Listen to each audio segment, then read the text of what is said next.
ಹೌದು, ಈ ಮಕ್ಳಿಗಂತೂ ನೆಗಡಿ ಕೆಮ್ಮು ಬಂದ್ರೆ ಪಾಪ ಅವ್ರು ತಡ್ಕೊಳ್ಳೋದೇ ಇಲ್ಲ. ಇದನ್ನ ದೊಡ್ಡ ಪತ್ರೆ ಗಿಡ ಅಂತ ಕರೀತಾರೆ. ಒಂದ್ 4-5 ದೊಡ್ಡ ಪತ್ರೆನ ಕಿತ್ಕೊಂಡು ಒಂದ್ ತವಾ ಮೇಲೆ ಬಿಸಿ ಮಾಡಿ ಅದ್ರ ಜೊತೆಗೆ ಒಂದ್ ಬೆಳ್ಳುಳ್ಳಿ ಇಲ್ಕು, ಹಾಗೆ ಒಂದು 2 ಕರಿಮೆಣಸು ಬರುತ್ತಲ್ಲ, ಬ್ಲಾಕ್ ಪೆಪ್ಪರ್, ಹಾಗೆ ಒಂದು ವಿಳ್ಯದೆಲೆ, ಇಷ್ಟನ್ನ ಚೆನ್ನಾಗಿ ಬಿಸಿ ಮಾಡ್ಬೇಕಾಗತ್ತೆ. ಬಿಸಿ ಮಾಡಿ ಅದನ್ನ ಕುಟ್ಕೋಬೇಕಾಗತ್ತೆ.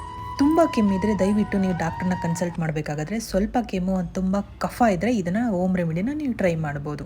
ಇಲ್ಲ ಮರಿದೆ ನೀವು ಡಾಕ್ಟರ್ನ ಕನ್ಸಲ್ಟ್ ಮಾಡಲೇಬೇಕಾಗತ್ತೆ. ಇದನ್ನ ಚೆನ್ನಾಗಿ ಕುಟಾಣಿಗೆ ಹಾಕೊಂಡು ಕುಟ್ಕೋಬೇಕಾಗತ್ತೆ. ಯಾವ ತರ ಅಂದ್ರೆ ಅದೊಂಥರ ಪೇಸ್ಟ್ ತರ ಆಗ್ಬೇಕಾಗು, ಆ ಥರ ಚೆನ್ನಾಗಿ ನೀವು ಕುಟ್ಕೋಬೇಕಾಗತ್ತೆ. ಇದು ಹಳೆ ಕಾಲದ ಹೋಮ್ ರೆಮಿಡಿ. ಈ ಪೇಸ್ಟ್ ಏನು ರೆಡಿ ಆಗಿರುತ್ತೆ, ಈ ಪೇಸ್ಟ್ನ ಚೆನ್ನಾಗಿ ಸ್ವೀಸ್ ಮಾಡಿಕೊಂಡು ಒಂದು ಸ್ವಲ್ಪ ಜೇನುತುಪ್ಪ ಮಿಕ್ಸ್ ಮಾಡಿ ಮಕ್ಕಳಿಗೆ ಕುಡಿಸ್ತಾ ಬನ್ನಿ. ಇದನ್ನ ಕೆಮ್ಮು ನಿಲ್ಲೋವರೆಗೂ ಡೈಲಿ ಒಂದ್ಸಲ ಅಥವಾ 2 ಸಲ ಒಂದೊಂದು ಸ್ಪೂನ್ ಈ ಥರ ಕುಡಿಸೋದ್ರಿಂದ ನಿಮಗೆ 100% ಮಗುಗೆ ಕಫ ಕಮ್ಮಿ ಆಗುತ್ತೆ. ಮೆಣಸಿನಕಾಳನ್ನ ಈ ಥರ ಬಿಸಿ ಮಾಡಿ ಮೂಗ್ಗೆ ತೋರಿಸೋದ್ರಿಂದ ಮೂಗು ಕಟ್ಟಿರೋದು ಬಿಡುತ್ತೆ.